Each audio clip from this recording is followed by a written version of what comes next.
Tufts University Wednesday after mass plainclothes immigration agents snatched Rumeysa Ozturk, a Tufts PhD student, from the streets of Somerville.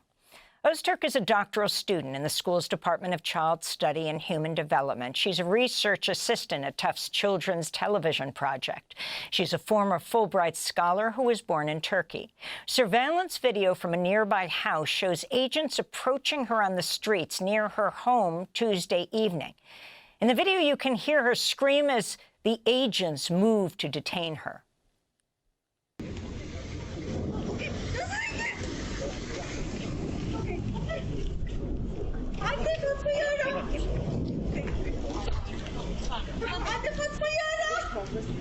Rumeysa Ozturk was making her way with friends to a meal to break her Ramadan fast. Tufts University's president said the school had no prior notice of her arrest. Last March, Ozturk wrote a piece in the student newspaper criticizing Tufts' response to Palestinian solidarity protests on campus.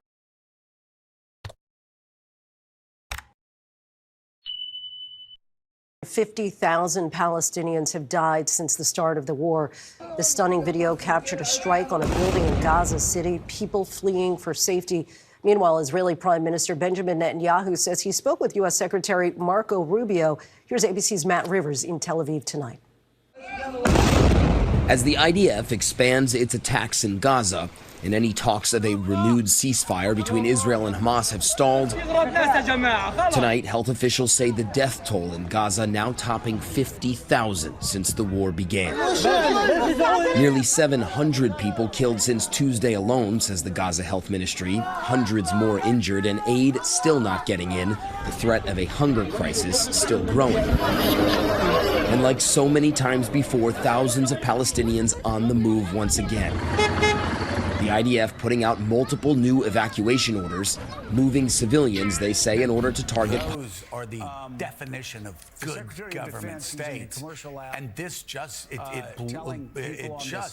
blew up politically in their faces. You can't buy an election in Wisconsin. Yeah, and as a native Minnesotan, I'll give kudos to the neighboring state. I mean, I think this is something where Elon Musk was really transparent about what he was trying to do. It was obvious to everyone. He does not have political acumen like he thinks he does. And I think when he lives on an echo chamber on X all the time with these sort of fawning grifters who love Elon Musk and think he can do no wrong, he ends up in this mental bubble where he thinks all I have to do is bring in the cash and people will do what I say. And I think, Americans understand that the stakes of this election and the stakes of politics right now are really affecting everyone, right? Everyone knows someone who's affected by cancer. So when you cut cancer research, that affects everyone. Everyone knows people who are involved in supply chains, importing things or buying things at the supermarket or at other products that are going to be affected by tariffs. So Trump is going across the board and poisoning the well of politics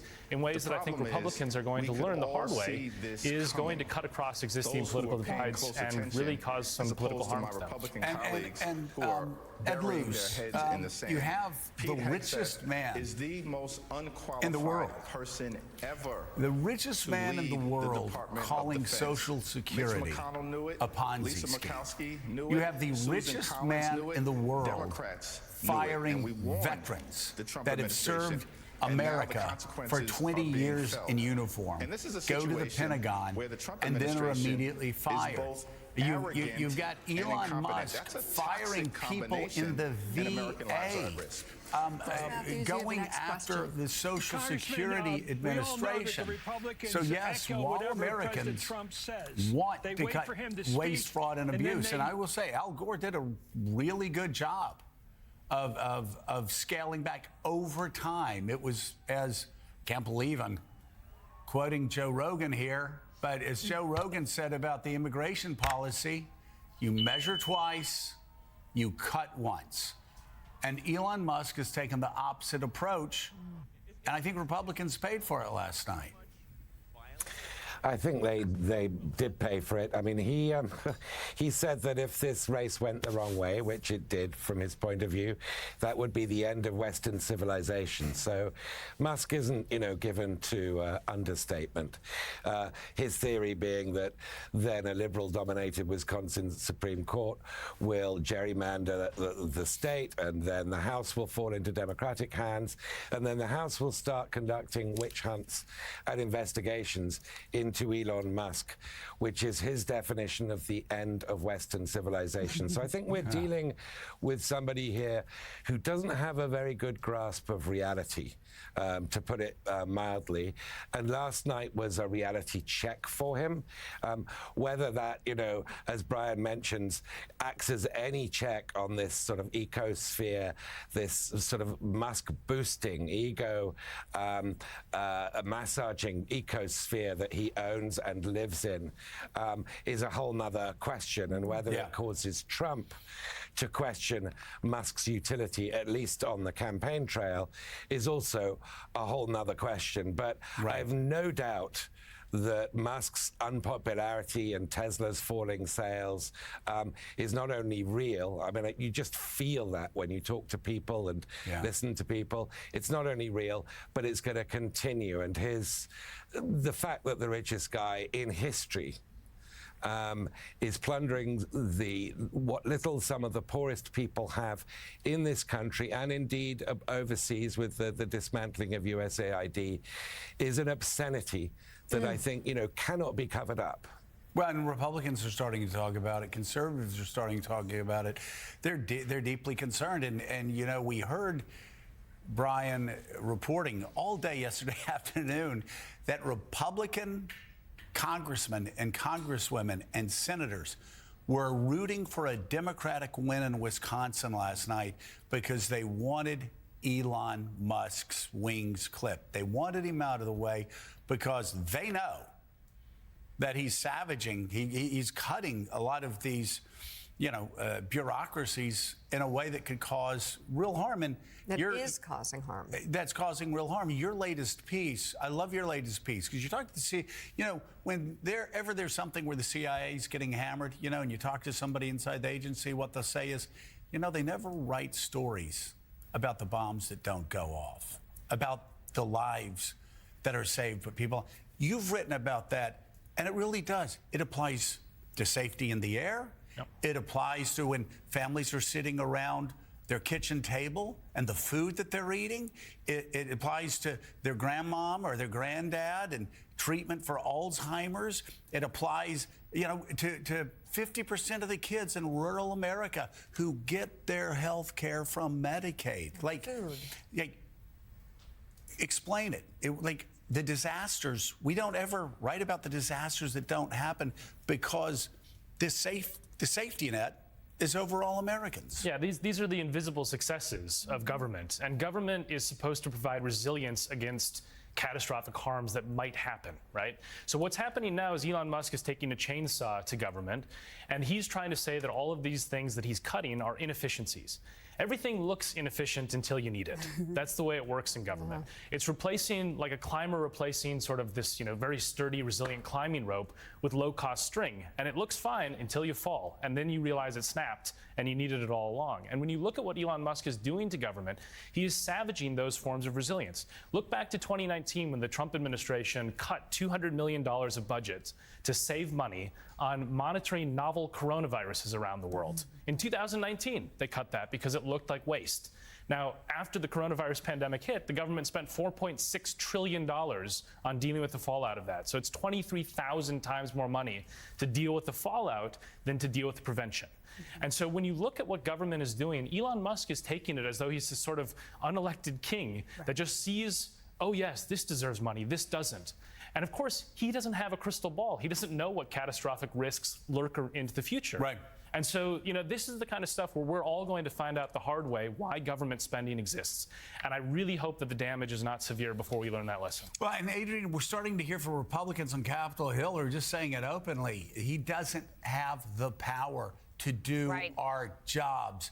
We have subcommittees, and then we have committees, and then we vote about out on the House floor, then get together with the Senate, then we figure out, you know, what to keep in, what to cut, then we send it to the president, and then the president signs it. And you're starting to hear more from Republicans. It's taken them a long time in the House and the Senate say, not your job, our job. I mean, and to Brian's point, when you actually talk about it in the subcommittee and then the committee and then you vote about it on that, it sounds all very boring and mundane to billionaires that think they can just come in and change shit. Sure. It doesn't work that way. It doesn't work that way. And if you do it that way, then suddenly air safety, food safety, all of our safety, you know, it all goes away. No, that's exactly right. I mean, Joe, my guess is, I'm not going to sit here and try to predict what Republicans are doing and thinking, but my guess is if the tables were turned and this was Democrats who are watching some of these races, you know, just you know, the margins being so thin and, you know, a 10-point swing in Wisconsin, I would wake up this morning and say, you know what, maybe we actually do want to enact some checks and balances. Maybe we do want to try to hold the administration accountable because, to your point, I mean, all these cuts that Elon Musk, who, you know, does not have the authority, let's just say it, to make the cuts that he's making, you know, when you are living in a small town like I'm from in Arkansas and your Social Security office is closed down and you've got to drive 300 miles to get to this closest Social Security office if you have a problem with your check or your payment, that is a problem that every single American who is getting Social Security, regardless of what party affiliation they are part of, that is something that they are all feeling. So, again, I think Republicans are probably waking up with a little bit of a wake-up call this morning and thinking if we actually want to mitigate losses going into the midterms, there's going to be, obviously, the Virginia and the New Jersey governor's races will be the next thing that we're really looking at here as a bellwether. I would maybe think we got to recalibrate a little bit here and at least show that we do have concerns with a lot of the draconian cuts and unchecked power that Elon Musk is wielding in our federal government. And that also goes with Medicaid. I've said it before. I'll say it again. If you grew up in a town like, you know, the town that Adrian grew up in, or where my family is from in northern Georgia, where they grew up, you know, when they shut down Social Security offices, Medicaid is cut. Suddenly, you're having to drive 100 miles. VA, you know, offices are cut, and you're walking into VA offices where the lights are off. You're driving 100, 150 miles to talk to a human being about Social Security or to find a doctor for your child or a nursing home for your mom or dad. I mean, right. This is real. This is not like a esoteric political discussion. This is real. And remember, the top line in that CR was an $880 billion cut to Medicare. So to Medicaid. I'm sorry. Yeah. So, and that's a lot of money over 10 years. So the question is, can they even do that now? And those cuts will impact actually red rural districts disproportionately. It is a mistake Republicans make, thinking, oh, this is just about other people. No, this is about your people in your small towns, your farmers, your firemen, your workers on Main Street, USA, that you impact with these cuts. And there are consequences. You can't brand political. it Elon Musk. This is your Republican Party at work for you and your president, Trump. Adrian Elrod, thank you very much. Brian Klaus, thank you as well. His book.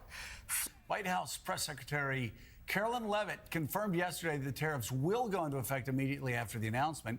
While a few details are still unknown about the tariffs, Republicans on the Hill are expressing a range of emotions, from excitement to nervous optimism to outright worry. I think all of us are anxious to see and will wait to see what the president actually comes out with in terms of tariff policy tomorrow. Look, you have to trust the president's instincts on the economy, okay? And why? This isn't blind faith. Remember what he accomplished in the first administration. We'll see what happens. I think it's going to go forward, and it may be rocky in the beginning, but I think that this will make sense for Americans and it will help all Americans. I have some concern, but look, I think the president's broadly doing the right thing. I think he's trying to equalize the playing field. Chairman, on tariffs, are you concerned that voters could turn against the president here? I'm concerned about everything. I mean, look how narrow our margin is. And it's a midterm coming up, and historically that's a difficult election for the party in power. So there's lots of reasons to be concerned. Are you worried about the impact of the tariffs that could be implemented this week? I'm not. And I'll tell you why. Because there's so many positive things happening with our economy. We're going to be minimizing regulations, that taxes are going to be a certainty, that we're going to have them stabilized and reduced. The president's a business person. Howard Lutnick is a business person. He's got pro-growth people around him. Anyone who says there may be a little bit of pain before we get things right need to talk about farmers who are one crop away from bankruptcy. They don't have time, so we've got to be crisp on this implementation. Otherwise, we could do damage that's irreparable to farmers. Let's bring in right now the co-host of CNBC Squawk Box and New York Times columnist Andrew Ozturk. Now, Andrew, Jim Cramer talked about how terrible the tariffs were and how terrible they were on the economy. I will say, I was looking, the tech stocks did pretty well yesterday. Right. The Dow is down about 1% over the last 3 months. So I'm not saying that this tariff announcement won't make stocks drop, but I think some people may be, I'm not talking about Jim, I think some people may be overstating just the seismic impact this has on Wall Street. I think the question is, how long is this in effect, and how much uncertainty continues? So today we're going to get some kind of number, but if you understand President Trump, this is a negotiation, and this is what they call an anchoring technique, right? Right. You start the negotiation at a certain number, 20%. Is what we're hearing. Right. And then the question is, can you go lower? But it's not just how much lower can you go, it's how quickly can you get to whatever that resolution is going to be. And so I imagine every country by country by country by country, we were just talking to the Premier of Ontario this morning, they're all going to have to go, I mean, he's going to have Mark Carney do it, but they're going to have to go hand in hand to Trump. There's going to be some kind of, soap opera involved in each.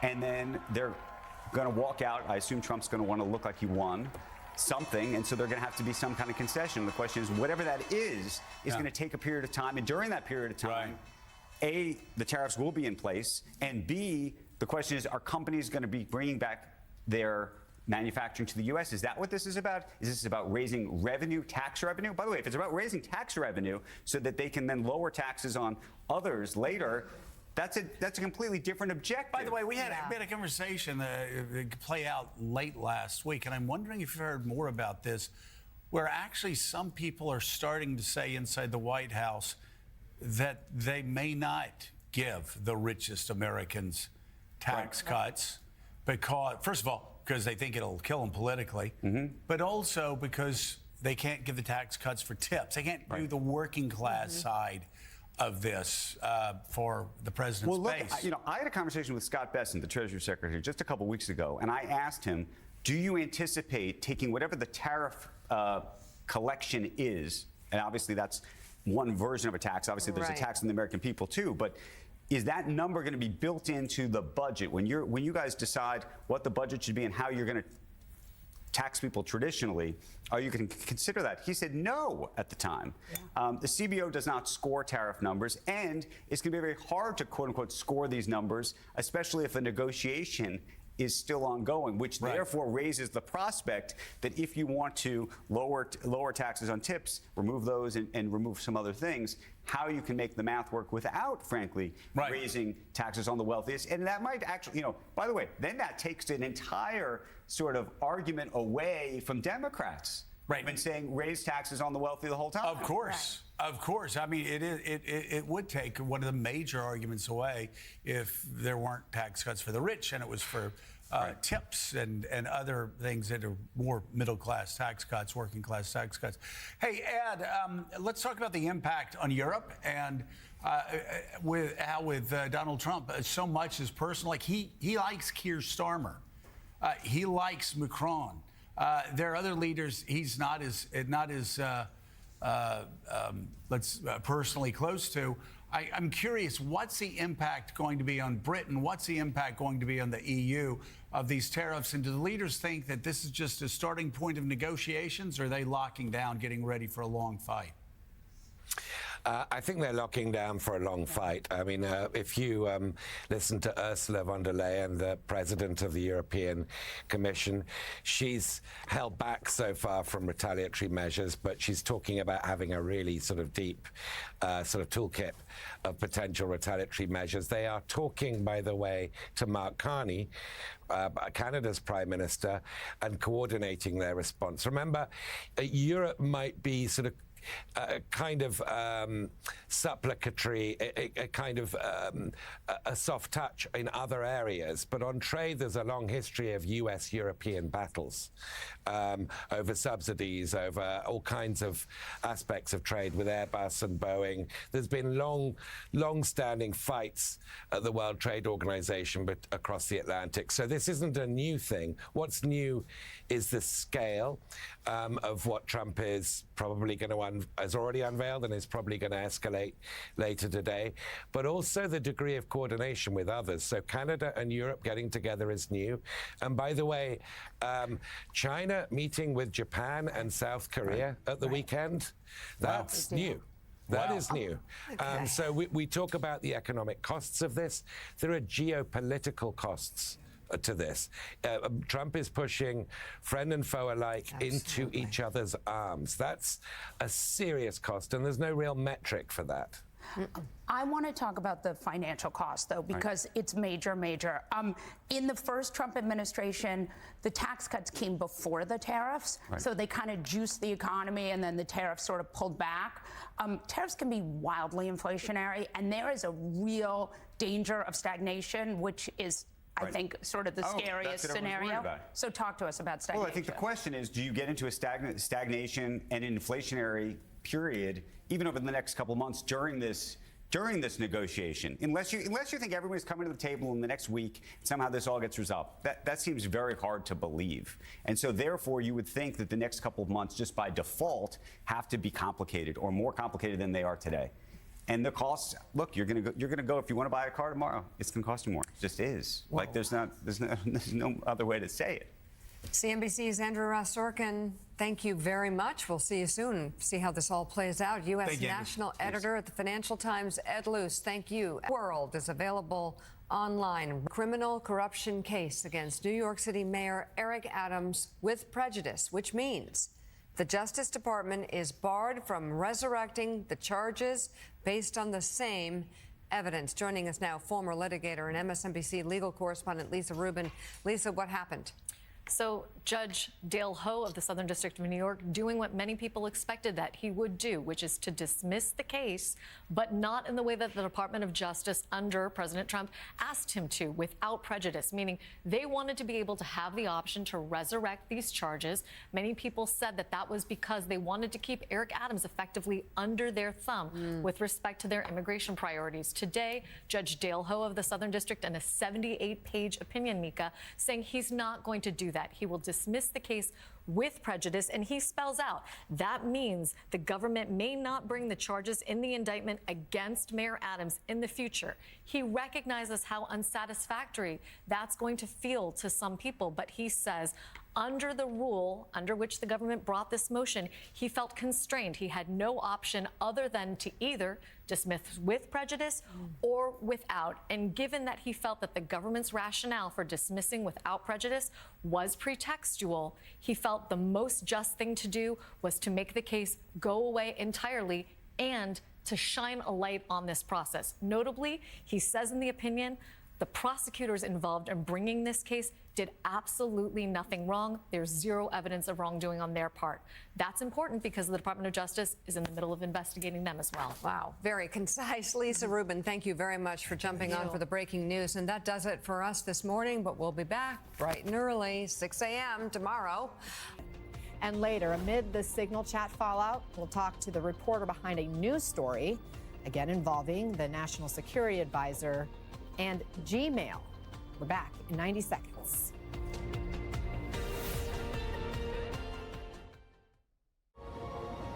Trains. trains that use the power of Dell AI and Intel, clearing the way so you arrive exactly where you belong.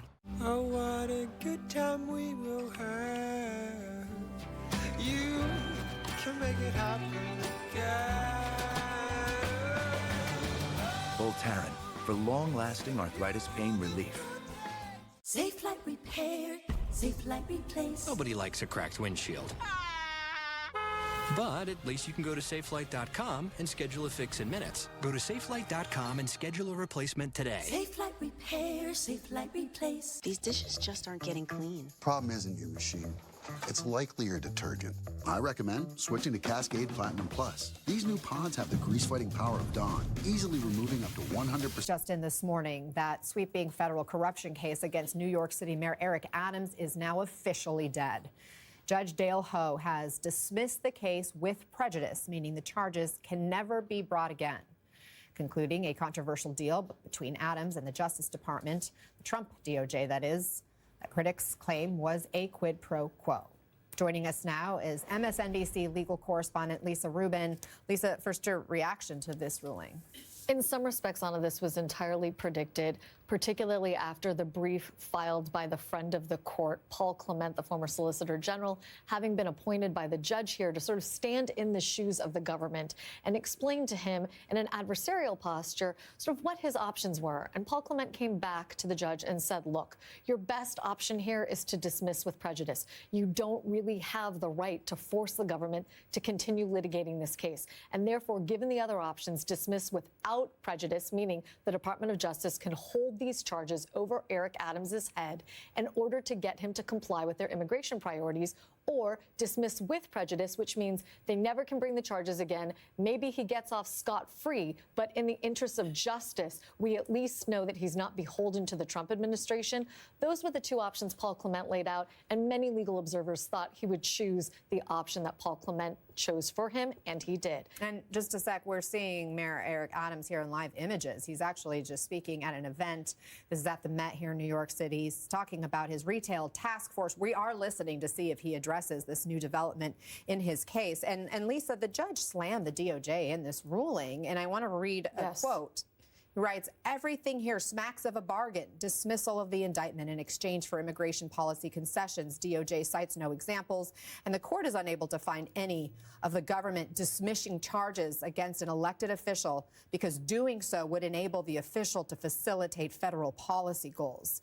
The judge doesn't seem like he is real happy with this outcome. Why did he dismiss the case? Because he felt that he had no other choice for the reasons I explained before. You can't force a political branch to continue a prosecution. And Judge Ho recognizes in this opinion that that is what the Department of Justice is. It is an arm of the executive branch. The executive branch has the right to bring prosecutions or not bring prosecutions. And therefore, he felt constrained to make a choice between dismissal without prejudice, dismissal with prejudice. But to your point, in those 78 pages of his decision, not only does he say this smacks of a bargain, but he goes out of his way to say that the Department of Justice's criticism of the prosecutors here as somehow politically motivated or tainted, that there is zero evidence of that as well. That's meaningful because those prosecutors are currently under two investigations by this Department of Justice, one by the Office of Professional Responsibility or Professional Misconduct at the department, another pursuant to President Trump's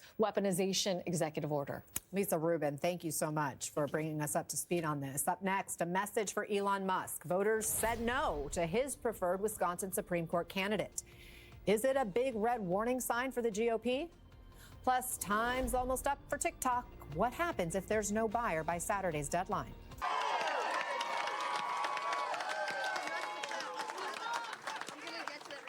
For justice in Wisconsin. And we won. Meanwhile, Republicans got their chance to flex muscles in deep red Florida last night. Two special elections for House seats that had belonged to Mike Waltz and Matt Gaetz. Two GOP wins. Let's focus on that Wisconsin election first. NBC's Shaquille Brewster's in Madison with more on that state Supreme Court race. Shaq, what made last night's win so significant?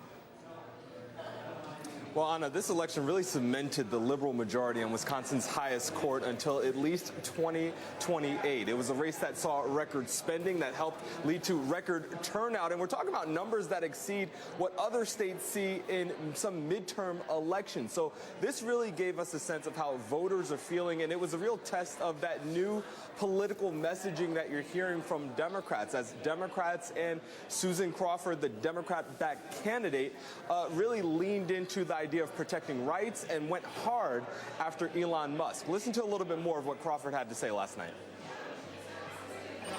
Today, Wisconsinites fended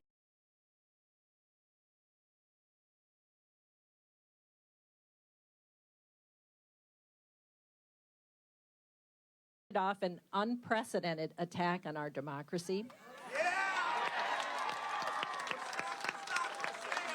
That's right. Our fair elections and our Supreme Court. And Wisconsins stood up and said loudly that justice does not have a price. Our courts are not for sale. And just to give you a sense of what I saw on the trail, Susan Crawford would repeatedly refer to, usually jokingly, but refer to Elon Musk as her main opponent. Musk, despite a flurry of posts on X throughout the night, on this race, he only said the long con of the left is corruption of the judiciary, not really going any further in talking about this specific race, though celebrating the fact that Wisconsin voters also elevated a voter ID law to the state constitution. I should also mention that Schimmel, when he told his supporters last night that he conceded the election, they said no, no, no, but he said we need to accept the election results. Yeah, it wasn't even close, 55% to 45% in terms of the breakdown there at last check. Shaq Brewster, thank you very much. And joining us now is Republican strategist Mara Gillespie, who advised former Speaker John Boehner and former Congressman Adam Kinzinger. And also with us, former Democratic Congressman Max Rose, senior advisor to Vote Vets. So guys, the Brennan Center for Justice estimates that in Wisconsin's record-setting $100 million race, as of last week, independent groups who spent untraceable dark money favored Schimmel by a large margin, $12.9 million towards Crawford, compared with almost $32 million boosting Schimmel. Congressman Rose, what's the takeaway from this? Takeaway is very simple. Democrats had a very motivated base. MAGA base was highly depressed, and the majority of independents and persuadables went to Democrats. This despite Elon Musk and his fellow billionaires continuing to pour tens of millions of dollars into this race. Or was it because gestures that people are saying mimicked a Nazi salute? You see it there.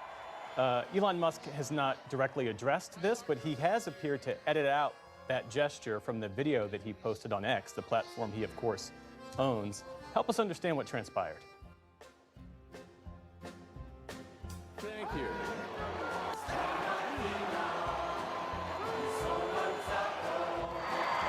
Oh, careful. Careful with that salute. It wasn't even like a subtle, like a wave, like one of these, like a... It's okay, it's good to be proud of German culture, German values, and not to lose that in some sort of multiculturalism that dilutes everything. That's what a Nazi would say. We don't want Italy as a culture to disappear. We don't want France as a culture to disappear. I think we have to maintain the sort of reasonable cultural identity of the various countries. Or they simply will not be those countries. Aber der ist wahrscheinlich für Sie auch Nazi. Hm? Nazis, Nazis, Nazis, lauter Nazis. USA, USA, USA, USA, USA. Ah! Yes. No, dog. No, this is the Charlie Chaplin mustache. I love Tesla. You gotta come down to White House Tesla Auto Mall. This is really amazing. I love Tesla. We talked about it in part one.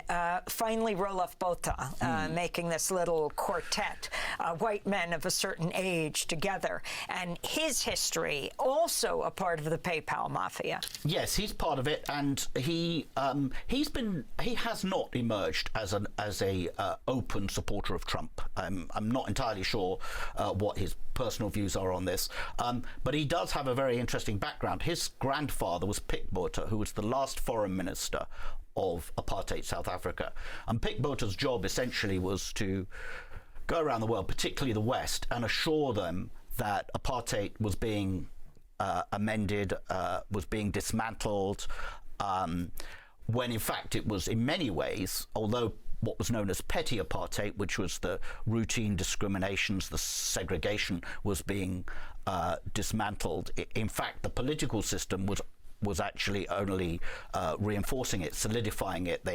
The government of the time cooked up a system of 3 parliaments that would represent different parts of the population, but and give some people who weren't white a vote, but none of those people were black. There was no black parliament, partly because they were being pushed into the independent homelands. The idea was that they were no longer South African anyway. So Pik Botha went around trying to apologize and excuse for this system, and he was successful with conservatives. He saw a lot of Reagan and people. They loved him here, and the same with Thatcher in Britain. They saw them as the acceptable face of apartheid, and he was so deluded by the end. He was convinced. I remember meeting him during the era of the transition to democracy from apartheid. He was so convinced that he was indispensable to the system that Mandela would have to appoint him foreign minister, which he duly did not. Would you say the background of all these men's families was fleeing Mandela's South Africa?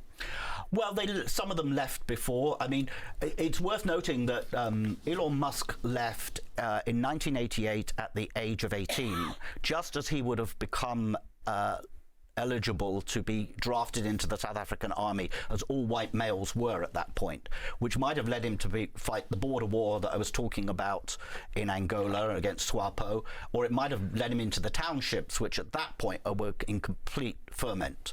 And you had a huge amount of civil unrest in South Africa at that point. The country had largely become ungovernable.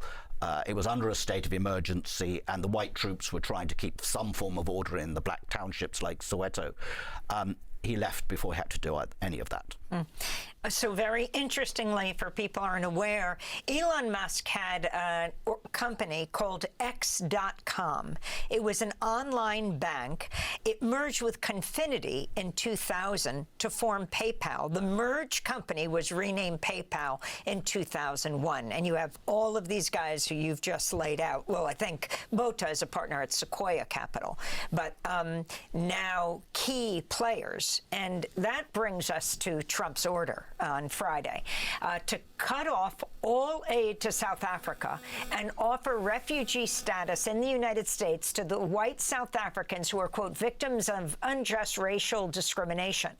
But interestingly, many in the right-wing white lobby say they want to stay and focus on ending black majority rule. This is Flip Bass, the chairperson of what's called the Solidarity Union. We might disagree with the ANC, but we love the country. As in any community, there are individuals who wish to immigrate, but the repatriation of Afrikaners as refugees is not a solution for us. We want to build a future in South Africa. So he is speaking in front of a sign that says AfriForum. Put this in context. And what about Afrikaners saying, no, this is our land. We don't want to come to the United States. Well, AfriForum is backpedaling furiously now because there's been a huge backlash in South Africa from people who blame it for this situation. In fact, some people have accused it of treason. But if you look at what AfriForum was saying just a decade ago, and certainly in 2018, when people like Kali Kriel, who was head of the AfriForum, and others were coming to the United States, they were claiming there was a white genocide, they were claiming there was a war on white people in South Africa, and they were essentially trying to characterize the post-apartheid era of one of oppression of Afrikaners, that they were the true victims of it. And this is they're not alone in this. There had been a phenomenon ever since the end of apartheid of Afrikaners painting themselves as victims. There was a song emerged in the 1990s called De La Rey. It was very popular with Afrikaners. It was sung in bars and rugby matches. And De La Rey was a famous general who fought to the bitter end against the British in the Boer War, the Second Boer War, in the early 20th century, which the Afrikaners then lost. And this song essentially is an attempt to take Afrikaners back to a time when they were the victims, when it was their women and children dying in the British concentration camp, when they were the people who were oppressed. And it conjures up this Boer general who, he may be losing the war, but he's going to fight to the last, a bitter ender.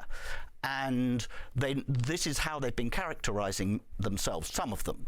And AfriForum is part of that kind of attempt to rewrite history and make out that they're this minority that has long been persecuted, not just by the post-apartheid era, but by the British, and they have a long history. And apartheid was just a means of survival. All they were trying to do was to keep themselves and their culture alive. It has had one other effect, which they hadn't expected and has alarmed them, is that in all the orders that have been given out cancelling aid and agreements, one of them affects agricultural products being imported to the United States, which have generally been duty-free as a means of helping Africa. One result is that their own products are no longer being imported duty-free into the United States. So these white South African farmers who've been complaining of oppression will now actually be being hit with tariffs or regular duties. And so it's going to cost them financially, which is one of the reasons they're so upset by it and pretending that it was nothing to do with them. Guardian report. 6 months when I thought I was doing the right thing by my wife. Elon and them refused to speak to us. They said, we're done. We're never going to speak to them again because of what we did, because we left the homes, the cars, everything, a boat that I had, everything behind. A big 5-level boat in Marina del Rey. Anyway, so Hayden and I decided it's not working. So I could see things were going bad like they had the first time. So I sued her for divorce in 2004. And so within 2 years again, I was divorced again. And she was on her own. I gave her everything we had here. I still had a few houses here. So I gave them to her, all of them, and a couple of houses and a couple of stands, maybe 3 houses and a couple of housing stands and cash and so on. And I just bought a yacht and I set off again on ocean sailing, which I did a lot of, crossed the oceans, you know, sailed to Europe from here, crossed the Atlantic a few times, and so on. And I never saw her or the children again until about 2014. Well, of course, I saw her, my ex-wife, if I came back to South Africa, because I'd go and see my daughters. But that's another story.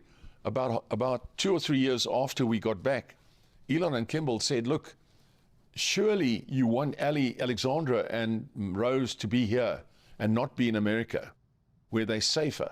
So we all agreed that and Alexandra and Rose should go back. So Alexandra and Rose went back to school, and then Ellie went on to university in Colorado, and Rose continued at school in Colorado with the boys, which is sort of a family agreement we made. As for Hayda's other children, they were growing up, and I never really saw much of them. Then in about 2014, I got a call from, an email from Jana to say that she's having a very hard time. She was now about 28, 29 years old, and she'd already had a child, a little girl of 6 or something, and she can't make it. She's just unable to live and so forth. And the people at the social welfare had taken her child away, and she was living with a man in a storeroom. And so I went to see her, found her, and then saw the terrible circumstances. And I said, well, look, you know, I'm going to give you money for food and toiletries every day. I'll give it to you every day or every week, which I started doing, enough for food and toiletries at first. And then that grew into a little bit more and a little bit more, so that eventually they could live better. And then I got them both a second-hand car, which they could use. And this went on for quite a while. And then in about 2016, I got a call from Jana. I never saw her because we used to send money through the bank, you know. Occasionally might see her, but I mostly didn't go and see her. And then I got this call in 2016 or so from Jana to say that her boyfriend has thrown her out. She's on the street and all her clothes are out on the street and all that sort of thing. And she didn't know what to do. So I said, well, I was living, oh, by the way, Rose had come back because she wanted to do, it was very complicated. She wanted to do her high schooling. She'd finished her primary schooling in Colorado, but she wanted to do her high schooling in South Africa near her mother. Now, her mother lived in a town very close to where I am now, but I had no home. I had no home in South Africa. So Rose, I had to then find a home so that Rose could come back. So in about 2013, I did have this home, which I rented near where her mother lived, and I put Rose in a local school. So that's when Jana contacted me. Jana said she's struggling. She told me what was happening when they threw her out in the street. And then I said, she better come here. Have you still got the vehicle? Yeah, she's got the vehicle. I said, come here. So she brought the vehicle. She arrived here, and she spent the next 3 weeks with us, and with Rose and myself, and we got on really well. She'd grown up into, a great-looking woman, and we got on extremely well. And, and then after a while she left us because the boyfriend started crying and coming. 42-year age difference between the two. That's right. They say age is only a number. I don't know. They say I don't look 78. Anyway, I think I look 108. Well, and a lot of people, they have a problem with this because when she was 4 years old, you were her stepfather, and then you go on to have children with her. Well, yes, I was her stepfather, but she had 3 stepfathers afterwards. So I was a one-time stepfather. She had 3 stepfathers subsequently. So, I'm not the current. But I mean, all I say is show me the rules. I'd like to see the rules. Please show me the rules. I want to see the rules for love and war. And then if you show me, then I'll apologize. If you can't show me the rules, then don't talk to me. He considered me evil for saying that I think Trump is the right way to go. That was 7 years ago, I think. And he was very unhappy about that. And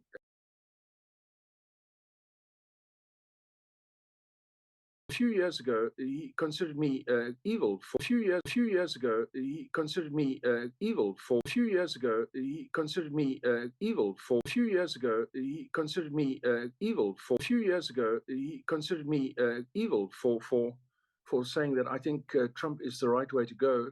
That was 7 years ago, I think. And he was very unhappy about that, and he felt I embarrassed him with his friends. But since then, he's actually, sort of realized and seen the light. And he now has seen what has to happen to maintain the country in which he moved to, which in fact his grandfather was born in, on his mother's side. And he wants to keep that country the way it is, a first-rate country, not a basket case. So it's well on its way to becoming a basket case, just like the UK. The UK is a basket case. Why are we a basket case? Well, if you don't know, then there's really nothing for me to talk to you about. And what do you think he wants to get and to gain from his alliance with Donald Trump? Well, first of all, Elon is not far right. So let's just get something clear here. Donald Trump is not far right. This crap I'm not interested in talking about, So if you come from that side of the fence yourselves, I'm not really interested in talking about it with you. He's dead center. Elon is dead center. So just like the crowds that protested in England about the circumstances that they were unhappy with, none of them were far right. They were just ordinary people expressing legitimate grievances.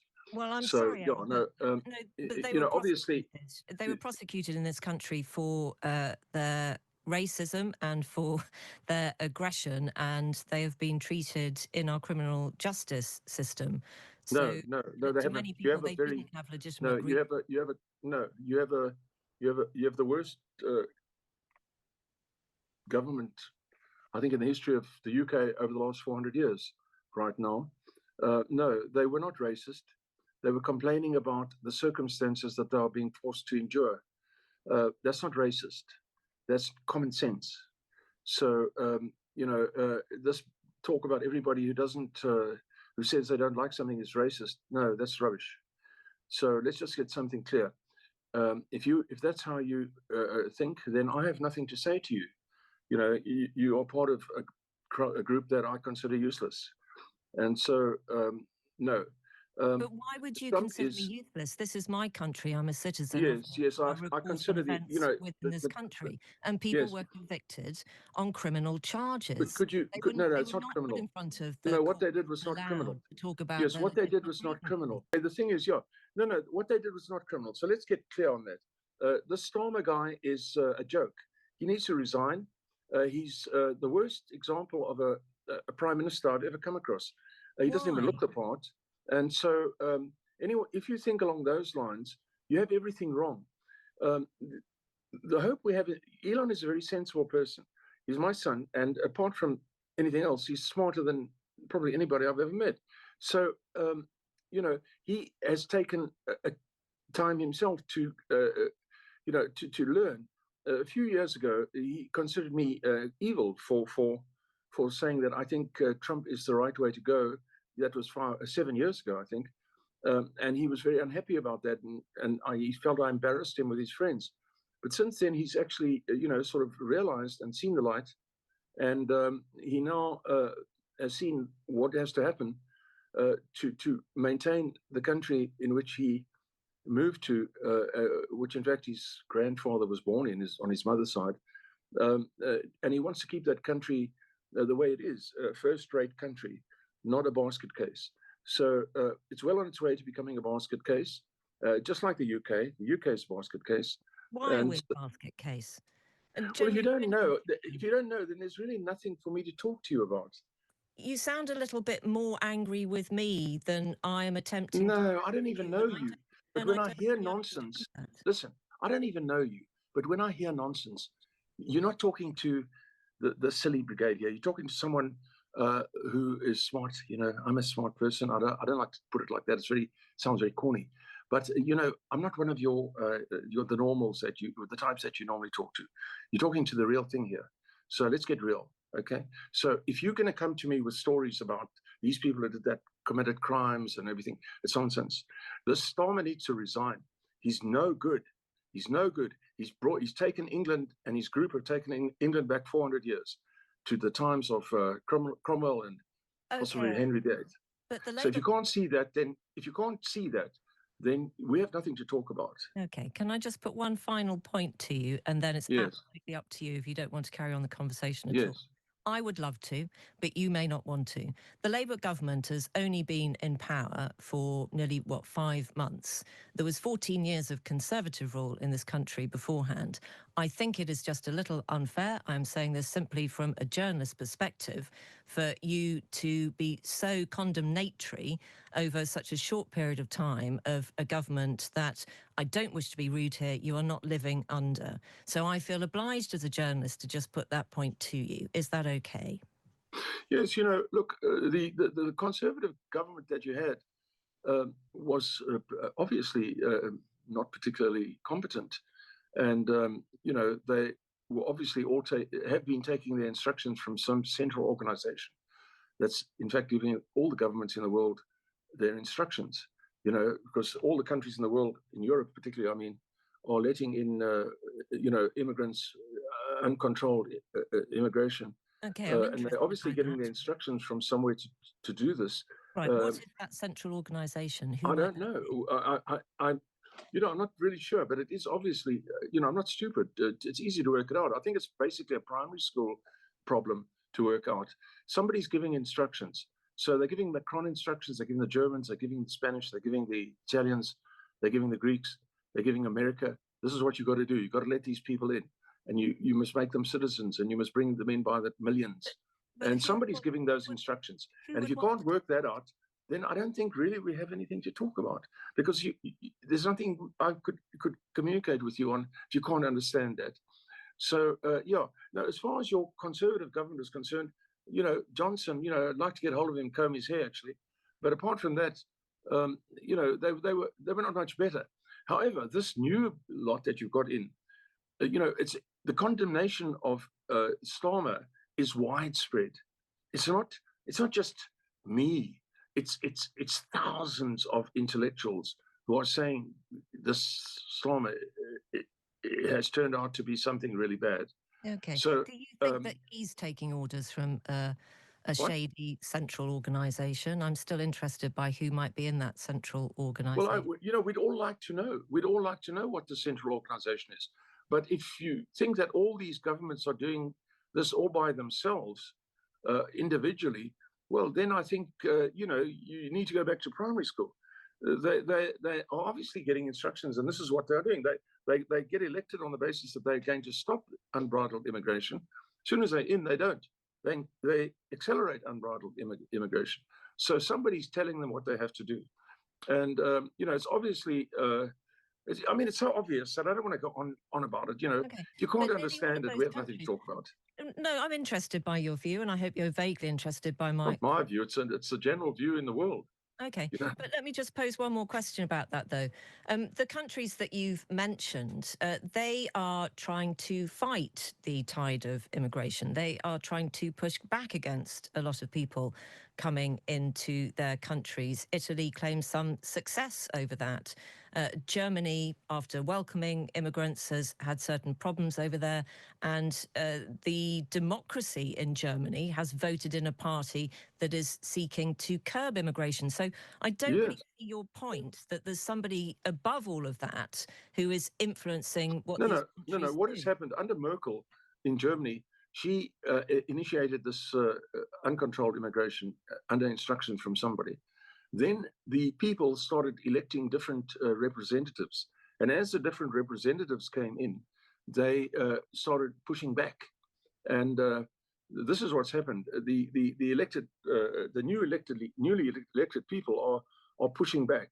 And so you might have hoped, for example, that in your election recently, when you had this Labour election, which I was talking to somebody in England yesterday, and they were saying, on television, they were saying that only 4 out of 5 people in Britain did not vote for this Labour government. I'm not quite sure how they mean. But at any rate, your Labour government that's in there now has actually accelerated, has actually done the opposite. They've accelerated illegal immigration. And this is what I tell you. You can write this down, and then you keep it in your purse somewhere. If Starmer doesn't release... I don't have a purse, actually. I've got a notebook. It's exactly all right, the same size as a man's. Then if Starmer doesn't release the people that he's... these ordinary people that he's put in prison and removed and emptied prisons of hardcore criminals to put these people in. And if you can't understand the absurdity of that, then we have nothing to talk about. You know, you're obviously on the side that we are trying to get rid of. And so, so if you can't understand that, then it's difficult. So if he doesn't release these people and put these criminals back in prison that have actually committed crimes, then there's going to be the British people. Well, let's put it like this: if the British people don't eventually turn around, they're a bit slow. Generally, England has always been a bit slow to react, which is good. They don't just impulsively react in general over the hundreds of years that have passed. But if they don't react against this government, this Starmer government, which will continue to do worse things, then one has to come to the conclusion that, just like the Germans in the 30s, they are complicit with the government. What do you mean? Just like the Germans in the 30s, who saw what was happening, to ordinary people put in prison, then if the British people don't stand up against Starmer doing this, because he's going to do more of it, then the British people are complicit. Then the British people are. Then the British population is complicit with the Labour government, just like the Germans were in the in the 30s. Who are you comparing Sir Keir Starmer, the British Prime Minister, to in that analogy? Well, I would probably compare him to the communist rulers of, the past. I would say he did work as an agent for the Soviet Union in Czechoslovakia as a student. So he is a communist. Starmer was a Russian spy. Apparently, yes. Gosh, I So, had no idea. yeah, he worked. He was as a student. He worked as an agent for the Soviet Union in Czechoslovakia. I read all about it. So Okay. you should also read about it. Anyway, Right. I'll make time for that's it. irrelevant I because as a certainly will. student I we all will. do I silly will. things. Yes. Okay. Can I just ask you a couple of questions about your son, because the world is really fascinated by him and his actions at the moment. Yes. When was the last time you spoke to him? I don't know. Thursday last week. And how is he feeling about everything that's going on in his world at the moment? Well, we talk about family affairs. We don't talk about. I tell him that he's doing the right thing. Obviously, I don't. As I say, a few years ago, he was very upset with me about the fact that I said, "Look, the world is going the wrong way," and he didn't understand that at the time, and he's now, like many people, has now realized that, and he's now changed. So it's not like I want to say to him, I've never actually said to him, well, I see you've, sort of changed and seen what I was saying, or you've seen the light or something. No, I don't. We don't talk like that. He's my son, so I support him in every way I can, and tell him when I think he's doing the right thing, or it's difficult for me to say to him straight out, you're doing the wrong thing. Try that with any of your children. But no, it's difficult. So you just try and support him and say, well done. And I mean, last week for us, it was more to do with the fact that his extraordinary achievements, added $40 billion to his net worth, and about quite a large amount to my other son as well, because he's also involved. And the things that they did were beyond the realm and scope of ordinary people, such as catching this 32-story rocket with tweezers and such like. Yes, remarkable thing to witness. What would you say motivates him? I mean, it's interesting you've mentioned that sum of money. I mean, it's hard, our eyes spin, don't they, when we look at the accumulation of his wealth. He is the richest person in the world at the moment. Is that something that you saw in him as a much younger man and as a boy, that desire to accumulate and to have? No, money is the last thing. I know in England, I was talking to people on Talk Radio London last week. I was interviewed by them, and they kept talking about money, all the money. No, we don't think about money at all. We do things for the reason that we want to do them. The money comes by itself. So a lesson that you can give. You can save hundreds with Liberty Mutual. Whoa! Very funny, Limu. Doesn't even look like me. Give to people who, don't seem to make a success of life is, if you do something well and you work hard on it, then things like money come by itself. They start flowing in automatically. You don't have to focus on getting money. So we don't focus on money at all. So, and Elon certainly doesn't focus on money. And as you can imagine, he uses most of the money he gets to move things forward in things like the race to space, and to make improvements there, which most people would not do. They take their little packet of money and go and settle in Portugal or something. But no, what does we are not like that. We make the best we can of life. I'm 78. I still fly an airplane. I just completed a transatlantic ocean race. I still do all that stuff. I have two small children, one of 7 and one of 5. My oldest is 53. That's Elon. We are the sort of people who give things a go. We want to give things a go. In fact, I would imagine we are essentially quite English people. Our background is really quite English in the sense that we believe that we are, like most English people, that we have a duty to do the best we can. And as I said on the radio the other night, it's terrible to see what's going on in England now, because, in fact, at least half of the most famous people in the world in the last few hundred years come from England. So, it's very sad to see England going down in this, I mean, you don't have to be a genius to realize, to say that Starmer is a fascist government. I mean, it's totally fascist. There's nothing, there's absolutely nothing democratic about it. It's totally fascist. Well, The things they're doing. They won a general election, Errol. It was a Something went wrong with that election. Something went wrong with this election. Something went wrong because I was told by people in England, I think it was on talk radio or something, that 4 out of 5 of the people didn't vote for this party. Something went wrong with this last election. So either people didn't vote because they were disillusioned with the Conservatives or something like that, but something went wrong in this last election. What you need now in England, this guy Starmer needs to resign. Look, so this is what I'm saying to you is you can write it down. This is serious. You're getting stuff that's quite heavy, important and valuable. Starmer needs to resign, and they need to hold a new election in England. And this will, because the people have had a wake-up call now. They need to re-elect a government in this country. This government that you've got now is the stairway to hell. So quote me on that. Stairway to hell is Starmer's government. So just like you might say in years gone by, if you read history, I don't know if you read history, but Cromwell's government was a stairway to hell.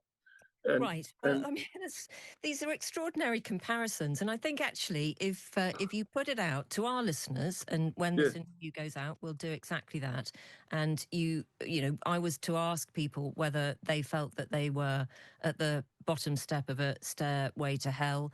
I don't think you'd get 4 out of 5 people saying yes. Well, let's see. And well, I think let's see. Call a government What you think is not the point. It's a point. loaded term, Errol. It is a loaded term, fascism.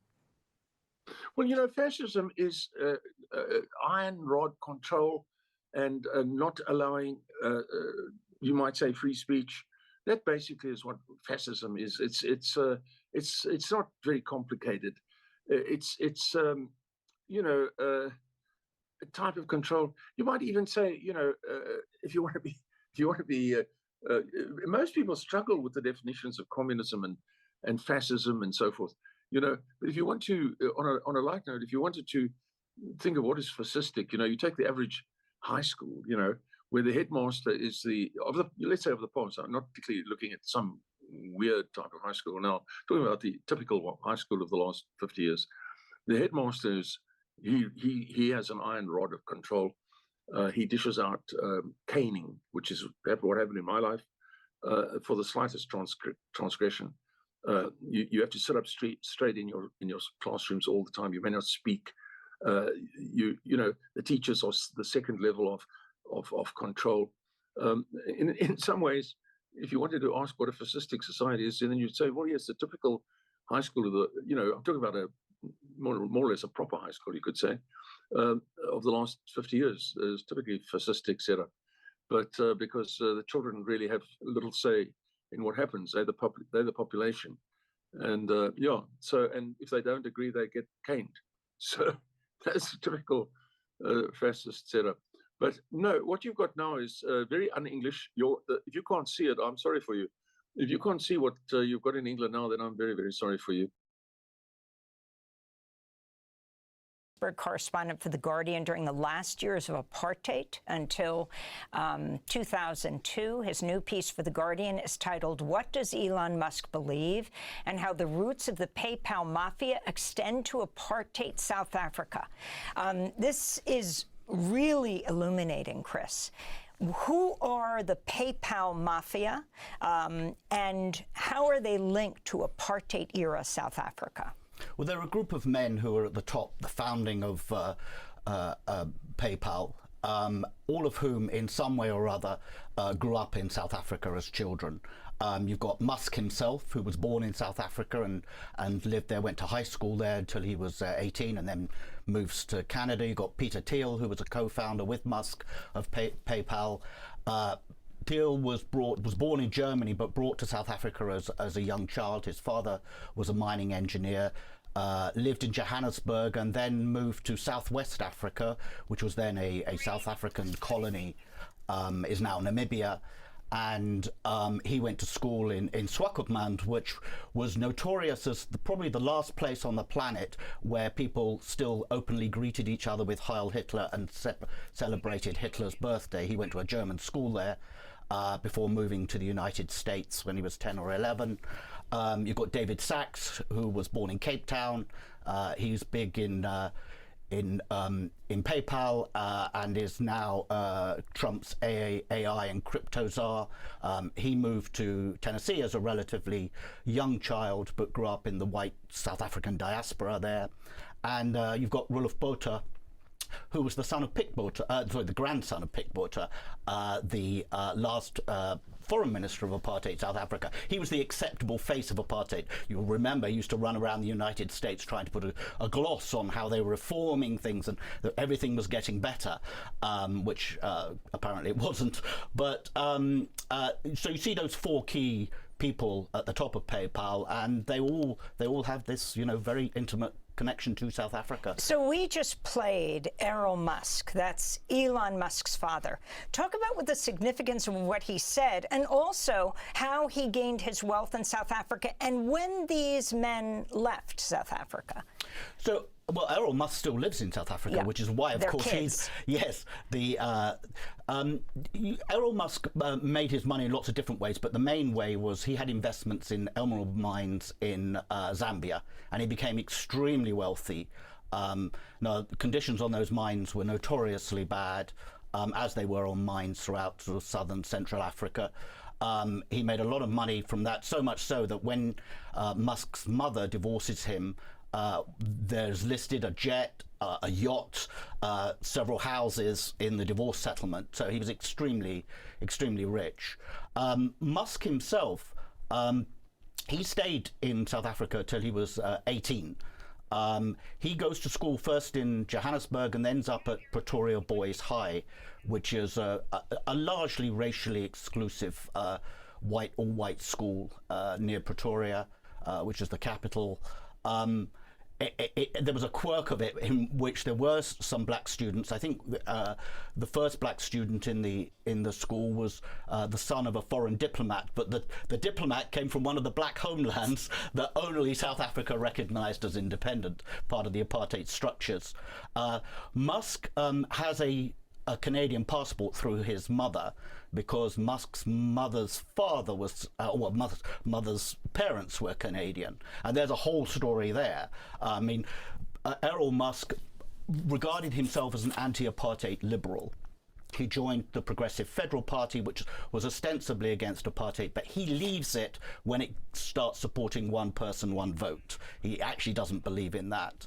Musk's grandfather, Canadian grandfather, had been the head of the Canadian branch of a political movement in the 1930s called Technocracy Incorporated, which in essence wanted to scrap democracy in the United States and Canada and have technocrats rule the country, which might sound familiar. That becomes a de facto fascist party, is banned during the Second World War, and then the grandfather moves to apartheid South Africa, having had no connection to the place, in 1950, because he likes the sound of apartheid. And even Erol Musk says of the grandfather, he was an open neo-Nazi. This is Erol Musk's father, Erol, on Podcast and Chill with Mac G, discussing Elon Musk's mother's father, Joshua Haldeman, alleging he supported Nazis in South Africa's apartheid. Her parents, by the way, were very fanatical in favor of apartheid. This is quite interesting. Her parents came to South Africa from Canada because they sympathized with the Afrikaner government. They used to support Hitler and all that sort of stuff. But they didn't know, obviously, I don't think they knew what the Nazis were doing. But they in Canada, they were in the German party in Canada, and they sympathized with the Germans. Yeah. So when the Afrikaners government came into power here in 1948, then May's father, who was quite an interesting guy, he was a very good pilot, he said he wants to be with the Afrikaners because he agrees with apartheid. So again, that's Erol Musk, Elon Musk's father. As we begin to wrap up this discussion, if you can talk about what has just happened, the power of the PayPal mafia now in determining perhaps that the U.S. would cut off all aid to South Africa and accept Afrikaners as refugees to the United States. Yeah, I mean, it's pretty astonishing. It really is. But it's really rooted in something that goes back a few years, which is a campaign by white Afrikaner farmers through an organization called AfriForum, which were very active here during the first Trump term. They came in 2018, met John Bolton and others, and they were very much pushing the idea of a white genocide in South Africa. And really, it's a continuation of that campaign. AfriForum has been at the forefront of the idea that Afrikaners are the victims of the end of apartheid, that Afrikaners are the people who have really suffered in South Africa. And it's now come to this point where, absurdly, it's being proposed that they have refugee status. Finally, were you surprised by Elon Musk's Nazi-like or Nazi salute when he was addressing people at a Trump rally? Well, given that it was instantly recognized for what it was, yes, I even by Elon Musk standards, I thought, wow. I wasn't surprised that he then tries to pretend it wasn't what it was, and he comes up with all kinds of other explanations. But I think almost everybody that watched that instantly went, oh, we know what that is, and assumed that Elon knew what it was as well. Chris McGreal, longtime Johannesburg correspondent for The Guardian, will link to his piece how the roots of the PayPal mafia extend to apartheid South Africa. And we'll do part 2 of this conversation and post it online at democracynow.org. Israeli attacks killed at least 41 Palestinians over the past 24 hours as Israel's military announced a major new ground offensive. Israeli Defense Minister Israel Katz said his forces will seize large areas of Gaza for so-called security zones. The announcement came as Palestinians face widespread food insecurity, with Israel's total blockade of the Gaza Strip continuing for a 31st day. On Tuesday, Gaza's residents were unable to find bread after all the territory's bakeries, including 25 run by the World Food Program, shut down operations. I came here before dawn and went to all the bakeries in the area, but they were all closed. So I came back here in front of this bakery, hoping that God will bless us with bread. What can we do? Let them bring us flour and fuel. Why are they preventing us from getting them? Hamas said in a statement, Gaza has reached a famine phase, calling it one of the worst humanitarian crises in modern history. An Israeli military agency that coordinates aid deliveries to Gaza wrote on social media Tuesday, quote, "There is enough food for a long period of time if Hamas lets the civilians have it," unquote. A UN spokesperson was asked about that claim. Israel says there's still enough food that was delivered to Gaza during the ceasefire. What is the UN's response to that? As far as the UN is concerned, that's ridiculous.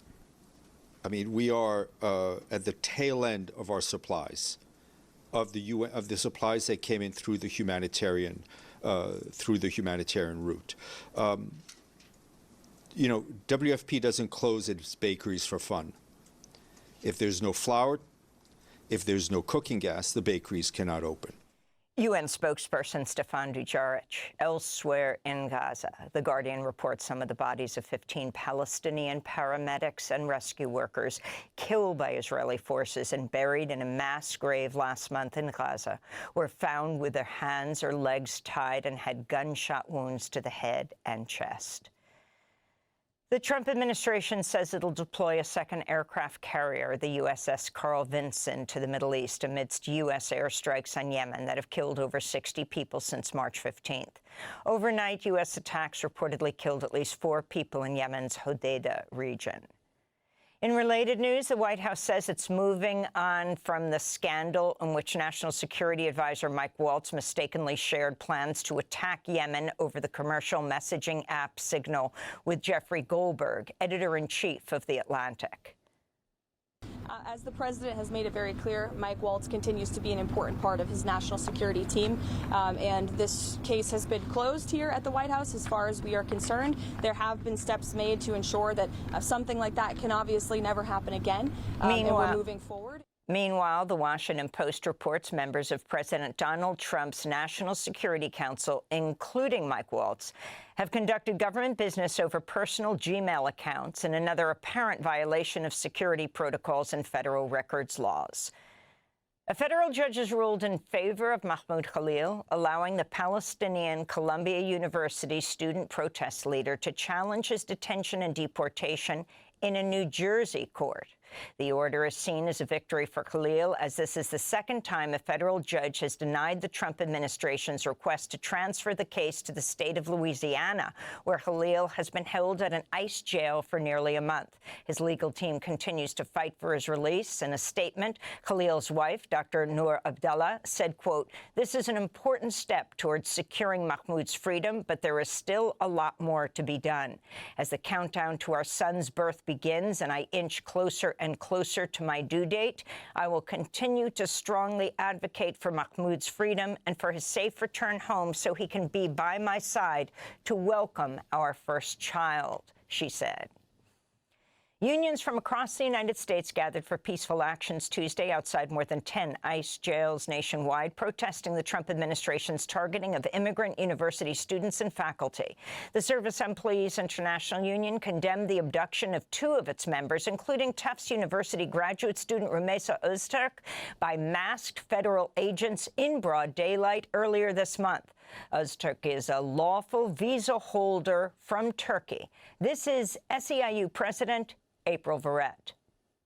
What we know about Rumeysa, she holds a valid student visa. She also wrote an op-ed for her student newspaper not long ago in support of the Palestinian people, utilizing her First Amendment rights in this country to express her opinion, totally in keeping with the values that this country purports that it stands on, yet being taken away in handcuffs by men in masks and in hoodies. She's not the only SEIU member either.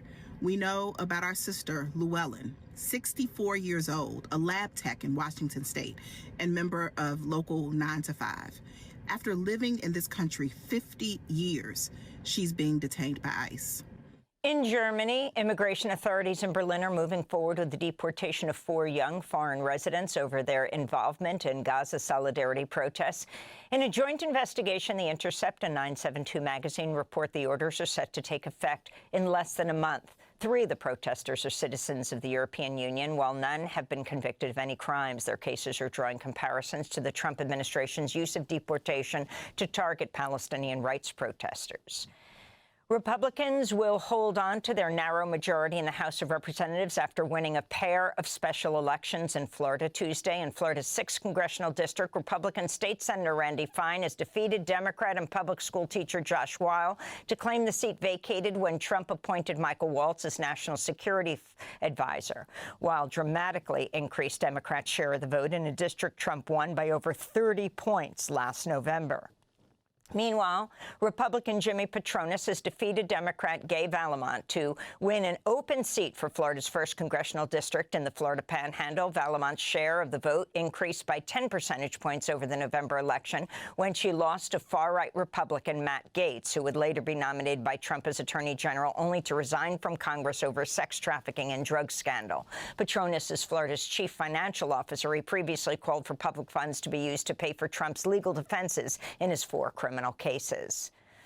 In Wisconsin, liberal judge Susan Crawford defeated the Trump-backed candidate Brett Schimmel on Tuesday to claim a pivotal Wisconsin Supreme Court seat, capping the most expensive judicial election in U.S. history.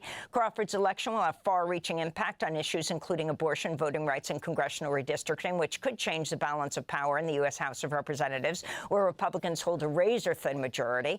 Judge Crawford overcame at least $25 million in spending by Elon Musk, the world's richest man, who told supporters at a town hall in Green Bay Sunday night that, quote, the entire destiny of humanity rested on electing Brad Schimmel. Crawford spoke to reporters after casting her ballot at a Madison polling station. The involvement of Elon Musk specifically is something I did feel that I had to comment on, particularly when he started, engaging in shenanigans like paying voters to sign petitions and giving away $1 million to, obviously pre-selected people supporting my opponent. I don't think that's democratic for a billionaire to use his wealth in that way. We'll go to Madison, Wisconsin, after headlines to talk about Tuesday's elections in Wisconsin and Florida. The Trump administration fired about 10,000 federal health workers across the Department of Health and Human Services Tuesday, gutting agencies tasked with protecting the nation's food and drug supplies and safeguarding public health. The cuts will affect the Centers for Disease Control and Prevention, the Food and Drug Administration, the National Institute for Occupational Safety and Health, and several other health agencies. Overnight, entire research divisions and offices were eliminated. The White House says President Trump will unveil new tariffs on imported goods from a broad range of countries today, a date Trump has called Liberation Day. Ahead of Trump's announcement, Chinese state media reported leaders of Japan and South Korea had agreed to coordinate their response to any new tariffs with Beijing. Trump's trade war continues to rattle stock markets around the world. Over the weekend, the Wall Street giant Goldman Sachs raised its projected chance of a recession over the next year to 35%, up from its previous estimate of just 20%. New Jersey Democratic Senator Cory Booker's broken the record for the longest speech ever delivered in the U.S. Senate. Booker's 25-hour protest of President Trump and his policies surpassed Strom Thurmond's 1957 filibuster in defense of Jim Crow.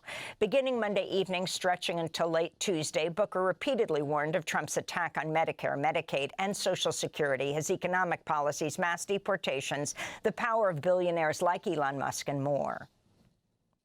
John Lewis, so many heroes before us would say that this is the time to stand up, to speak up. This is the time to get in some good trouble, to get into necessary trouble. I can't allow this body to continue without doing something different, speaking out. The threats to American people and American democracy are grave and urgent, and we all must do more. Again, that was the New Jersey Senator Cory Booker. The Trump administration's withholding tens of millions of dollars from 9 Planned Parenthood state affiliates that provide contraceptives and other vital reproductive health care, predominantly to low-income and people of color. The providers received notices this week stating their Title X funding was being temporarily retained due to possible violations of Trump's policies against diversity, equity, and inclusion, or DEI efforts. Health and Human Services has given the providers, which operate dozens of clinics nationwide, including in Indiana and Kentucky, 10 days to comply with Trump's demands to eliminate DEI initiatives. In a letter, HHS pointed to mission statements and other public documents that highlight the clinic's, quote, commitment to Black communities, unquote, as supposed evidence of their noncompliance.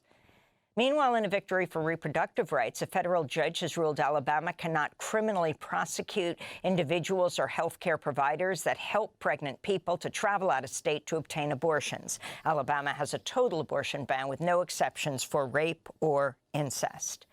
This all comes as the U.S. Supreme Court is hearing arguments today in a case brought by South Carolina that seeks to expel Planned Parenthood clinics from its state Medicaid program. Those states are largely already prohibited from using Medicaid funds to provide abortions. Planned Parenthood says the move violates the Medicaid Act's free choice of provider provision. In more related news, the Trump administration's gutting USAID for reproductive health and family planning programs in dozens of Global South nations. The move is expected to impact some 50 million women who will be cut off from contraceptive access. And federal prosecutors will seek the death penalty against Luigi Mangione, the 26-year-old suspect in the shooting death of United Healthcare CEO Brian Thompson. U.S. Attorney General Pam Bondi made the announcement Tuesday, describing Thompson's killing as, quote, an act of political violence, unquote. Mangione's lawyer said in a statement, quote, the Justice Department's move from the dysfunctional to the barbaric, unquote. Upon his return to office, President Trump vowed to resume federal executions after they were halted by the Biden administration. And those are some of the headlines This is Democracy Now! Democracy has ordered the mass expulsion of Palestinians from some of the Gaza Strip's most populated areas, including the southern city of Rafah and parts of Khan Yunis. The order is uprooting hundreds of thousands of people who've previously had to flee Israel's repeated forced evacuation orders and bombings. This comes amid stepped-up Israeli attacks that, according to Gaza's health ministry, killed at least 42 people and injured over 180 people in just the last 24 hours. There are bombings, there are missiles, and there are projectiles, but there are no means of transportation to leave. We prepared our things but had no means to transport them. We walked to protect our children's souls. We wanted to take our children and leave with them, not caring about the house or anything. The crossing is closed, and life, do you know, life is hell. Hell, hell, hell. You know, the Gaza Strip is no longer fit for the living. That's true. Israel's military. You know, life is hell. Hell, hell, hell. You know, the Gaza Strip is no longer fit for the living. That's true. Israel's militaries assassinated another journalist in Gaza, at least the 209th Palestinian media worker killed since October 2023. Radio journalist Mohammed al-Badawi was killed along with his wife and their 3 children in an Israeli strike on their home in Khan Yunis just before dawn. Dogs, the people that came in, they're eating the cats. In my opinion, the Jewish people would have a lot to do with the loss if I'm at 40%. Some sick people, radical left lunatics, and I think they're and it should be very easily handled by, if necessary, by National Guard, or if really necessary, by the military. You know, if you had one day, like one real rough, nasty day, and I mean real rough, the word will get out, and it will end immediately. He's Hitler. And then they say, he's a Nazi. I'm not a Nazi. I'm the opposite of a Nazi. What do we think of when we think of America? Hot dogs? One day, like one real rough, nasty day. And then they say, he's a Nazi. I'm not a Nazi. I'm the opposite of a Nazi.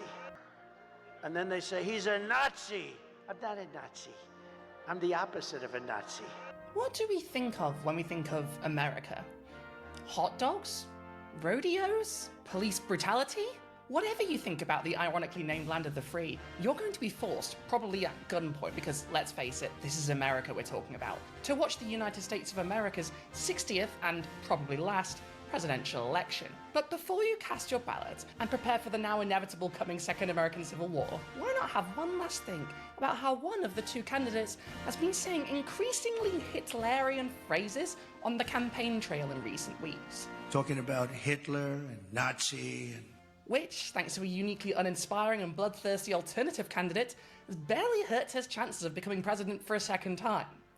If you're watching this from the future and Trump is not in fact president, get ready for the next election, when the Republicans will field either him again or someone just as bad as him. And this video becomes relevant all over again. Get ready for some historical events to repeat themselves, albeit an ocean and a century apart. Or at least to rhyme. And to rhyme German with English is surprisingly hard. So come with me, whether you're American or one of the citizens of every other country on Earth whose political system only exists so long as it remains sufficiently deferent to the United States, and explore with me how Donald J. Trump, whether knowingly or unknowingly, is spouting more Hitler talking points than Kanye West after the divorce. I know many of them. It's just this amorphous group of people. But they're smart and they're vicious. And we have to defeat them. And when I say the enemy from within, the other side goes crazy, becomes a sound. Oh, how can he say?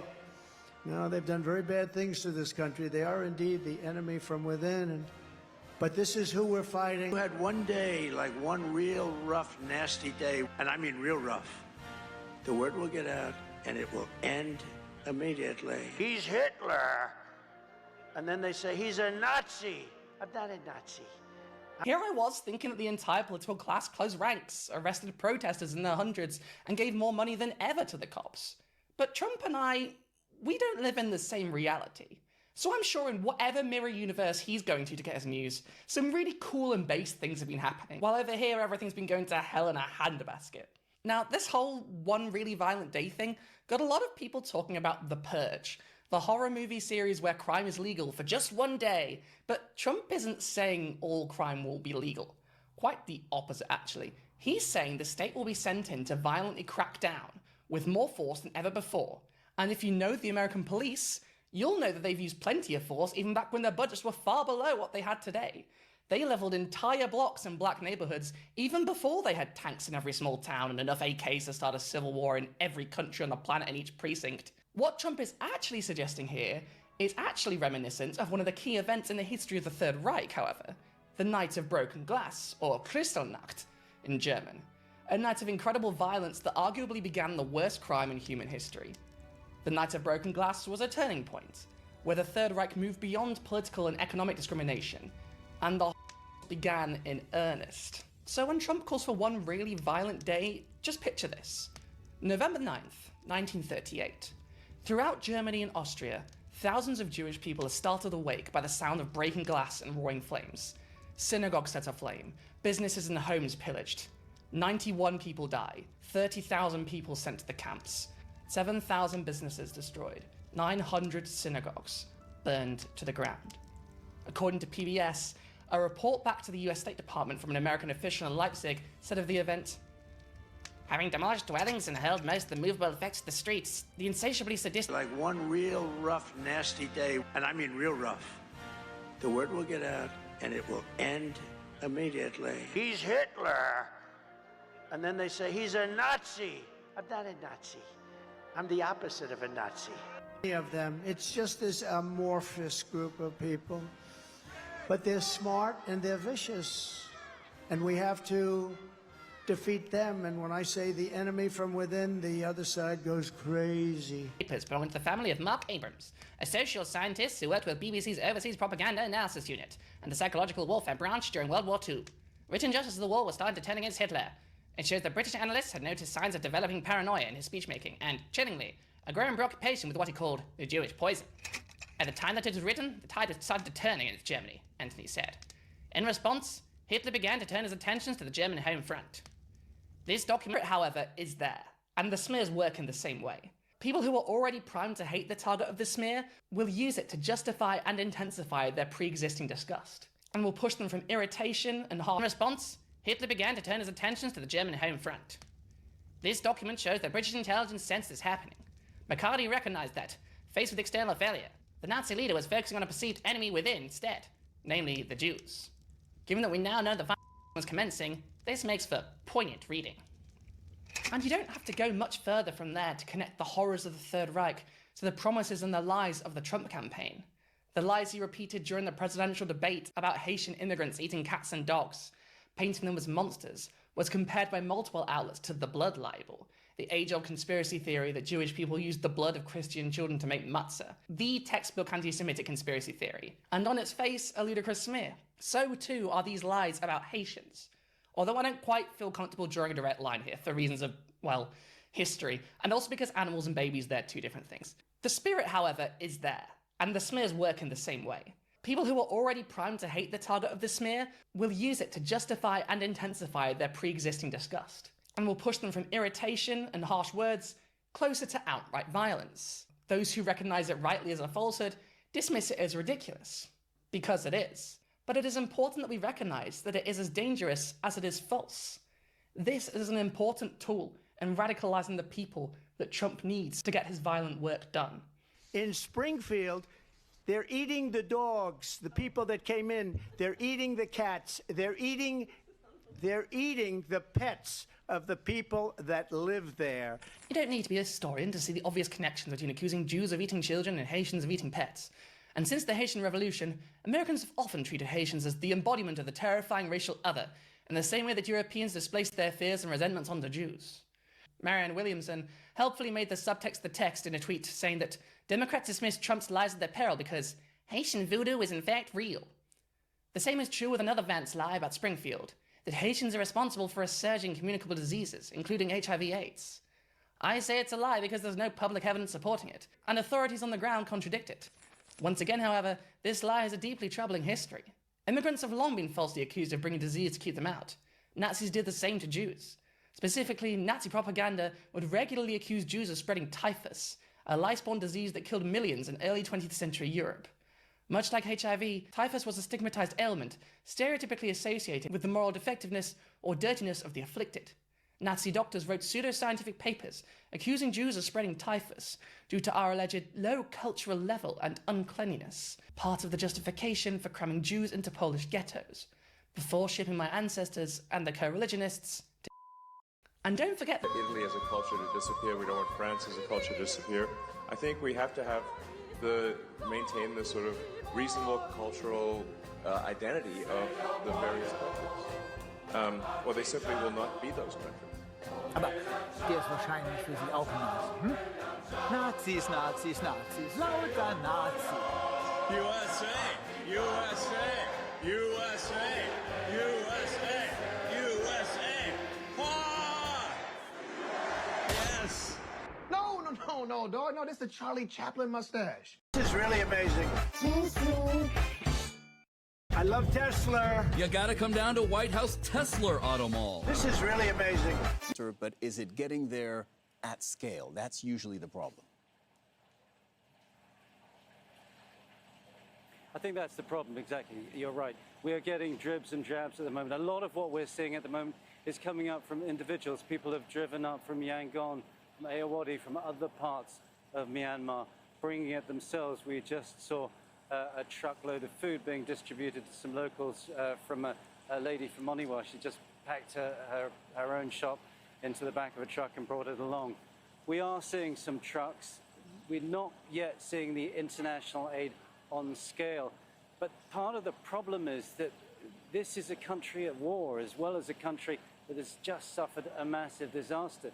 And we heard a confirmation a couple of hours ago from the military junta itself that a Chinese aid convoy that had come across through Shan State was shot at by junta troops as it tried to get to these affected areas. Now, they say there was a mis...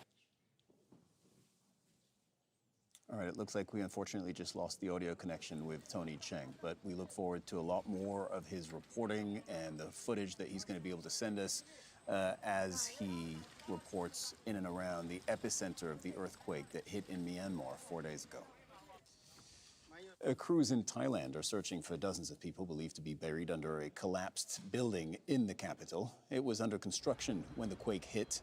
At least 22 people have been confirmed dead. Most of them were laborers working at the building site. Watching Al Jazeera, a reminder of our headlines this hour.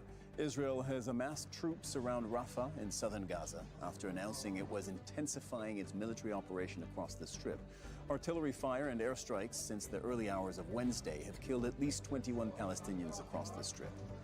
China is conducting large-scale military exercises around the island of Taiwan for a second day. Beijing says the war games are designed to practice precision strikes on key ports and energy facilities. Countries and financial markets are bracing themselves for what U.S. President Donald Trump calls Liberation Day. A raft of new tariffs will be imposed on goods imported into the U.S. Businesses and politicians are waiting to see what those will consist of. Ukraine said a drone attack has struck its second largest city, Kharkiv, and wounded at least 8 people. Emergency services said several businesses and homes were hit and caused major fires. The Air Force said Russia launched 74 drones across the country overnight. Also conducted government business on their personal Gmail accounts, with a senior aide reportedly using Gmail to discuss sensitive military positions and powerful weapons systems. The Post by NBC News, as well as an interview or several interviews with 3 U.S. officials. The National Security Council brushed off this report, saying Walt CC'd his government accounts on any emails he received in his Black elementary school in this part of Louisiana. I say was because last year the local school board voted to shut down that elementary school at the end of this school year. They voted to shut it down because that elementary school, look what it's right next to. It sits about a quarter mile away from a big petrochemical plant, one that the federal government said was putting people in the surrounding community at an unacceptable risk of cancer. There's an 80-mile stretch along the Mississippi River between Baton Rouge and New Orleans that has earned the terrible nickname Cancer Alley. It's earned that name because of more than 200 petrochemical facilities along that stretch of river where the EPA has repeatedly found that residents are exposed to more than 10 times the level of health risk from hazardous air pollutants than people living elsewhere in the state. That's according to a report from Human Rights Watch. I'm so struck by the fact that the Denka DuPont plant is on the grounds of a former plantation. What does that tell you as people of color in this country? We meant nothing then, and we mean nothing now. I think Trump is doing exactly what Trump said he was going to do, and I don't think we have enough money here for him to care about what's going on with us. He cares about the wealthy people, the people that paid, the people that were elected to these positions that he put in place. And if there was some way that we could make money off environmental justice for him, he would prioritize it. They do not care. It's about what they can make money off of. And they can't make money off of this. And DEI has nothing to do with the facts and the fact that this company, Denka, was actually breaking the law. Mm-hmm. They are guilty of breaking the Clean Air Act. They put us in jeopardy. We are burying family members every week. People are suffering 20